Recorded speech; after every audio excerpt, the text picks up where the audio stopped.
হত্যায় নৃশংসভাবে যার মৃত্যু হয়েছে তার জন্য বিনীত গোয়েলের বিভ্রান্তিমূলক বয়ান, পুলিশের অদ্ভুত সময় এফআইআর এবং বিভ্রান্তিমূলক এফআইআর, এই সব কিছুকে মিলিয়ে তারা একটা ন্যায্য দাবি করেছেন। তাই তারা বসে রয়েছেন বিনীত গোয়েল মিট করতে, ভয় পাচ্ছেন এবং মমতা বন্দ্যোপাধ্যায় পুলিশ মন্ত্রীর নির্দেশে চলা বিনীত গোয়েল মমতা বন্দ্যোপাধ্যায়ের মতোই আড়ালে থাকবার চেষ্টা করছেন।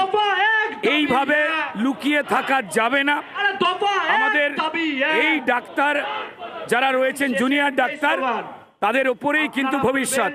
আমি পুলিশের যে আধিকারিকরা বারংবার তৃণমূলের মুখপাত্রদের মতো মিথ্যে কথা বলছেন, তাদের বলবো যে স্যার কদিন বাদেই আপনাদের রিটায়ারমেন্ট।